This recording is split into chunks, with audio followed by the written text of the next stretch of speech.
Hello everyone. I'm just doing a new series here. I kind of wanted to talk about a few games which I feel are incredibly interesting. Some of them well known, some of them less well known, but all of them showcase something that is kind of particularly of interest in this current renaissance era of games that we're going through right now. So the first one I want to talk about is Papers, Please. Developed and published by 3909.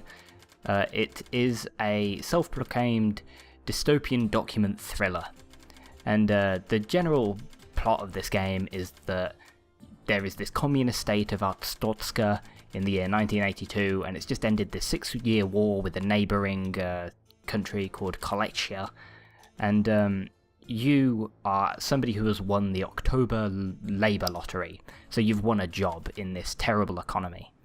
And your job is an immigration officer. You sit on the border and you control the flow of people entering the Arstotzkan side of this town called Gretzin. So as you play the game, what you actually have to do is accept documents from people who want to enter the country and check to see if they're valid.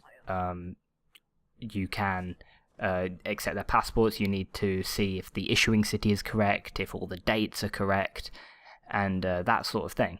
So all of this is done manually, because obviously there's no computers in 1982, especially not in this communist, terribly poor state of Arstotzka.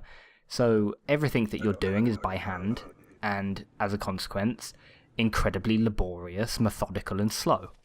So even the main theme of the game, the music that plays at the title screen, is this very slow, kind of plodding, very reminiscent of some Soviet marching music. So that sets the pace for the game. It's definitely not a quick, thrilling, Call of Duty-style, instant feedback rewarding game.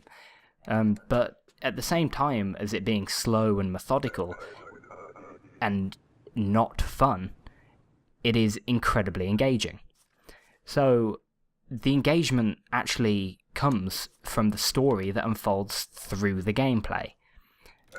As you do these kind of checks to see if people are allowed in or out, you earn money or get fined depending on if you do it well or badly. And at the end of the day, you have to spend that money and divide it up between caring for your family. So, for instance, you might have to, on the first day, choose between heating your house or feeding your family. And then as things progress through the game, some members of the family can become ill. Let's say your grandma gets a cold and she needs medicine. Now you've got to pay for medicine. So all this very small amount of money that you're earning gets divided increasingly thinner and thinner to the point where you have to make these trade-offs. So already you have the player wrestling with themselves. This slow, methodical, boring gameplay, which I say boring, it isn't boring, it's just not rewarding, I'll say.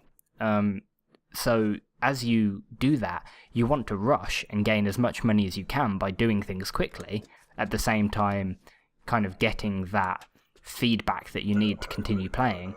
But if you do that, you will make more mistakes and you will end up kind of getting punished by the game.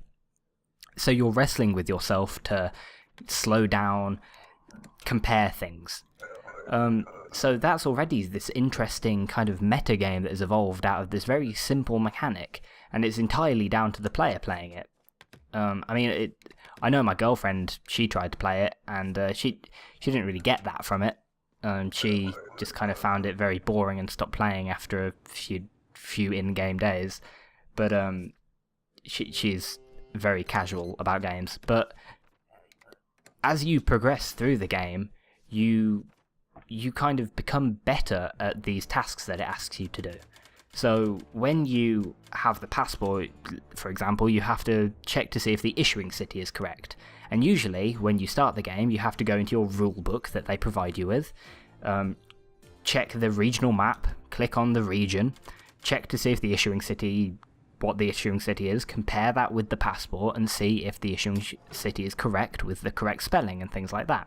But as you keep playing more and more, and you have to do more and more of these comparisons, you learn what the issuing cities are, and you become fluent in this language that the game that the game kind of plays in, and you become quicker and quicker at doing it. So it kind of reflects that in-game like skill progression that the character is going through, with the player progressing in his skill. So it simulates that. But the game introduces more of these complex mechanics as you go along. So later on you have to check the weight of the person, see if they're smuggling things, take an x-ray, take fingerprints, that sort of thing. So it definitely keeps things fresh and keeps you engaged in learning these mechanics, while at the same time giving you that rewarding feeling that you've actually accomplished something that the game tried to throw at you. So that already is an incredibly interesting part of the game, the way that it deals with that kind of slow, boring mechanic and how it turns that on its head and actually makes it an interactive experience. But the real meat of the good part of this game comes from the actual story that unfolds. So the story isn't told through like big chunks of text, and it isn't told through cutscenes or things like that. It's told entirely through the gameplay. So the way you'll see on the screen right now, some gameplay of it, but the people that you are currently servicing come up in this little window, and they talk to you, and sometimes they'll tell you that they hate this stupid city and they hate the fact that you're doing your job correctly and things like that. But then around about a few days in the game, people start coming in and having these longer conversations with you. And it's these character interactions that give you these moral choices that are actually really difficult moral choices. So, for example, one of the first ones that you come across is a woman who comes in and says that she doesn't have any papers. And that is totally against the rules. You can't be let into our Stotska without the papers. That's absurd. But she comes in, says that she doesn't have the papers, but begs with you to let her through because she's come from Klochia and the soldiers will kill her in her hometown if she does not get away. And if you send her away, she'll go back to her hometown and what you can only presume is to be killed. Now, you don't know if she's telling the truth. She could just be lying. But the woman's husband came through earlier and said, please look out for my wife. So you have this system where if you let someone through without checking their papers or without giving them the proper reason to be let through, you get like a penalty from the ministry that hired you. So you now have a choice as whether to let this woman through and save her from these soldiers, or just send her away and not be punished. If you send her away, you'll never hear from her again, because she's presumably been killed. It doesn't affect the rest of the game. No one comes looking for you. It doesn't really affect the story in any way. But it's a very meaningful choice still.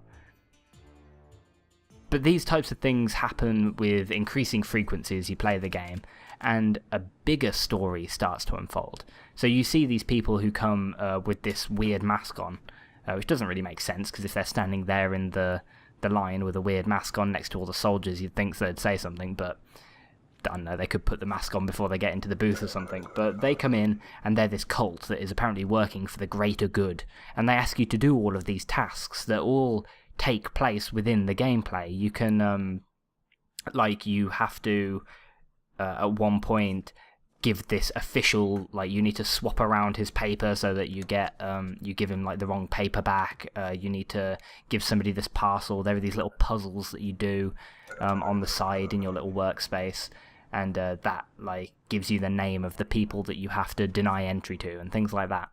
So, the actual story of the game totally unfolds through the gameplay, and it's still that slow, methodical gameplay.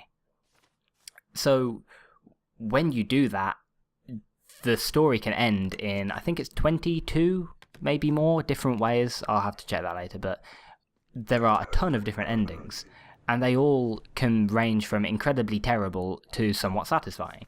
So, for example, one of the worst endings that you can get is just be thrown in prison. You can do the wrong thing, shoot the wrong person, and just be thrown in prison, and your family will be like deported from Arstotzka or thrown in prison or something like that. So that's not rewarding at all. You don't want to play the game for 5 hours and then have that happen, but it can. So all of these choices give your actions consequences. So I just think that this game is an incredibly great example of what you can do with a set of very simple mechanics that do not sacrifice incredibly deep gameplay for fun. And we need to start seeing more of that, especially in these AAA games that all get funded entirely based on how quickly you can pull off headshots and things like that. But we're starting to see it a lot more in indie games, which is incredibly encouraging. But yeah, that's basically all I wanted to say on Papers, Please. I guess I'll be back with another game pretty soon. Hope you enjoyed it. Let me know if you didn't, feedback, whatever. So yeah, I will see you all later.